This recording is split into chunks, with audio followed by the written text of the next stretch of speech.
So 2 years ago, I did a video on my tech show when I was just starting out. I did a video talking about the follow-up to AKG's headphone lineup called the Y600NC. This was just one of the many other headphones they announced as part of a follow-up, including the N400, which I've already reviewed, and also the N700NC M2. Now, despite my issues with AKG and despite my issues with Samsung holding the brand, I was still very excited for these headphones. But just like in AKG fashion, they never released the product in the United States. However, flash forward 2 years later, it has finally become available for some weird, odd reason on eBay, and I managed to pick it up for a very good deal, which I'll discuss at the end of the video. But in today's episode, we're not only going to take a look at the Y600NC, but I'm going to lay out to you guys why this was such a huge missed opportunity by Samsung and why I feel really bad for AKG. But before we get there, let's cue the intro.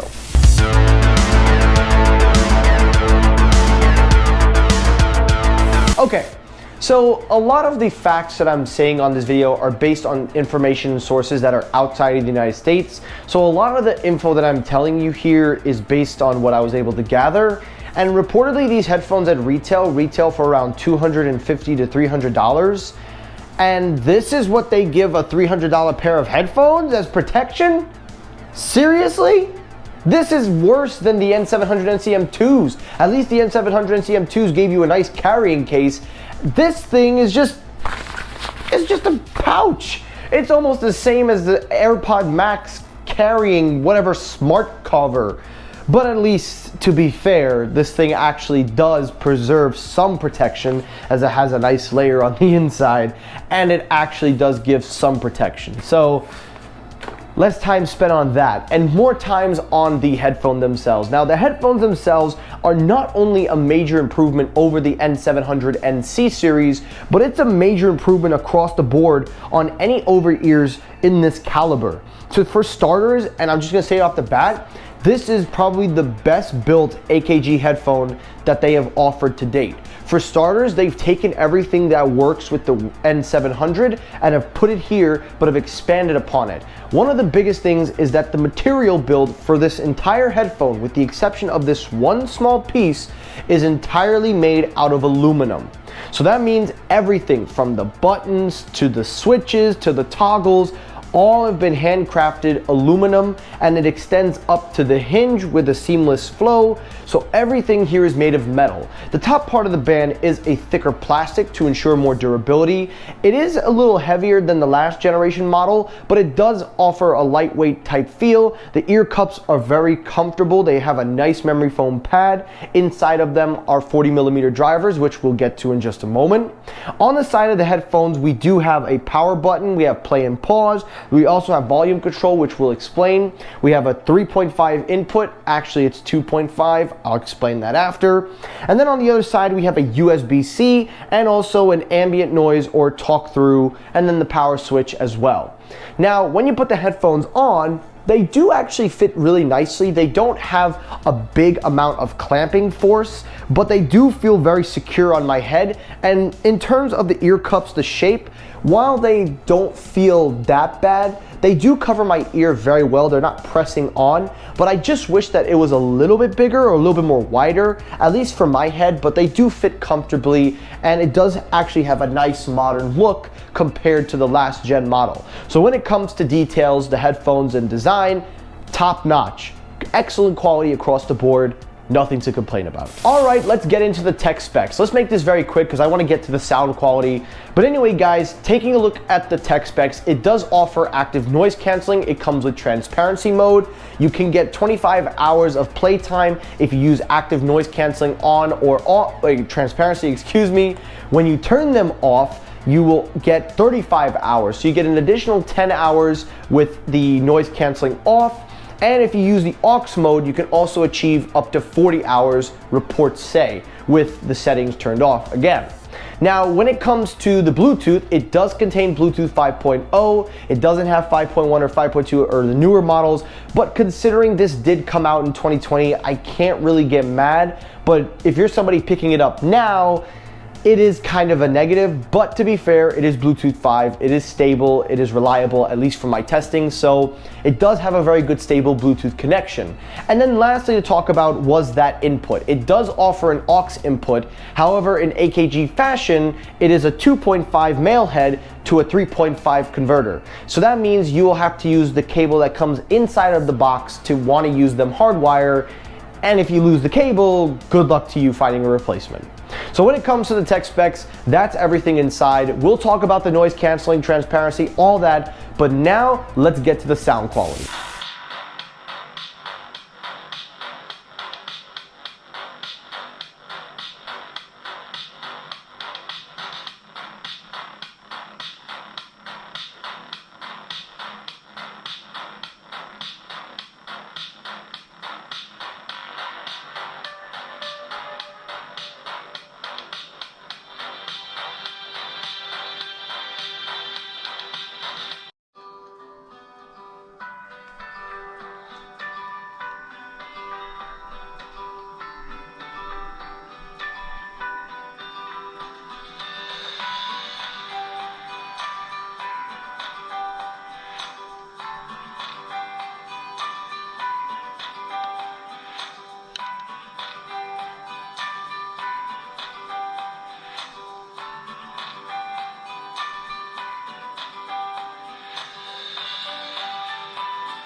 So when it comes to the sound quality, this is AKG at their best. This is exactly where they shine. And these are a big improvement, not only over the predecessors, but they're just a great sounding pair of headphones all around. For starters, it's all blended in very well. However, this time around, I did notice that the bass was slightly a little more pronounced this time around.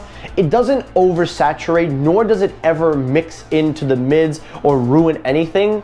But I do notice there are times when it has some different responses to certain songs. With rap, it does offer nice deep and pronounced bass, but when we get to music that involve string instruments with a string bass, then it sometimes has a little bit of struggle here and there.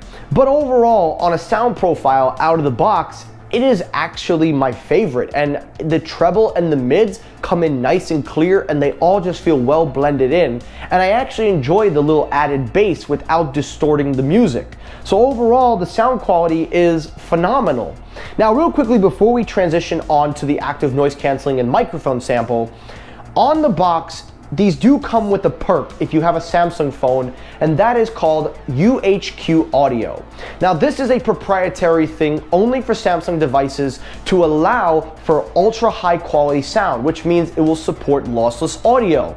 Now I did a little digging in the settings in developers, and basically these headphones do support the new Samsung Seamless codec that they've had for a while, but it supports the 24-bit up to 44 kilohertz read. So that means that by wireless, by using Samsung's proprietary codec, you can achieve lossless audio wirelessly up to 24 bits. Now the only drawback is that this is the only thing holding it back, is that you must have a Samsung device. If you don't have a Samsung device, you can take advantage of that feature, and then it features standard AAC and SBC.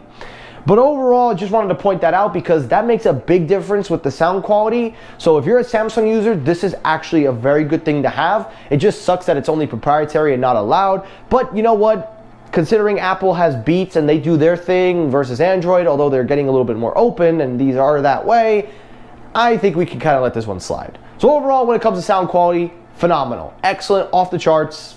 It's what AKG is known for. Now, when it comes to the active noise canceling and transparency, yeah, they're not really a big improvement over the last model. I will say though, they are respectable. It does block out a considerable amount of noise, but higher frequencies like birds and higher pitched sounds don't really get blocked out as well. It also does have to note that it doesn't have passive noise isolation, whereas the other model did. These just kind of press on and they're just like, listen, we got a little bit of clamp, but it's as much as we can get. Now, it does adapt to your environment, so it does actively change on your surroundings, but I did find that it's nowhere on the level of AirPods. It's not on the level of Sony or Bose, but I think that that's something we should have expected because AKG was never known for that.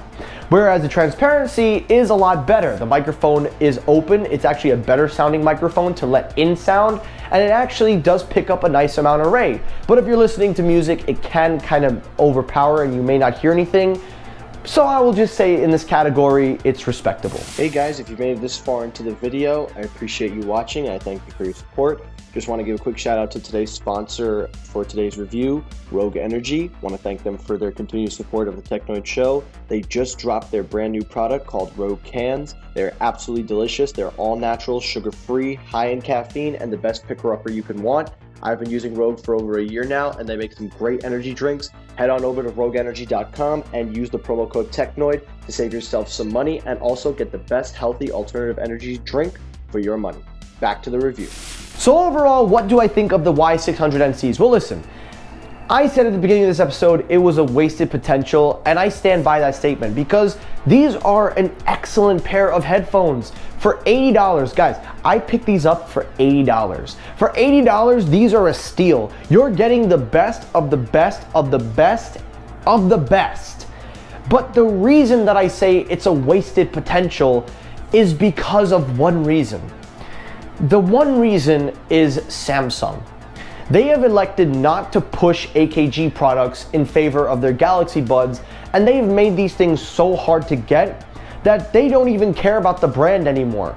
It's a shame because I used to be a big fan of AKG, and there are a lot of things here that have some potential. For starters, the build quality is excellent, the controls are amazing, and also one thing I forgot to mention is that on the side of the ear cup, it has a volume rocker on the side. You can physically click this wheel and it adjusts your volume. That's some cool technology. The fact that it has Samsung bonuses as well. It has the Ultra Sync connection, so if you have Samsung devices, it'll carry over. It also has the seamless codec for high-res audio.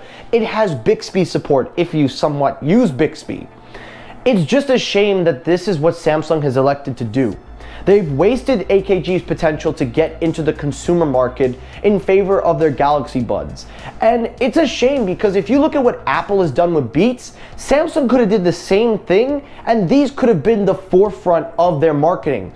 Just like how Apple has Beats and now their AirPods, Samsung could have used AKG, a high quality audio company that's been around since the 1920s. You'd think a name like that would be on the forefront, but no.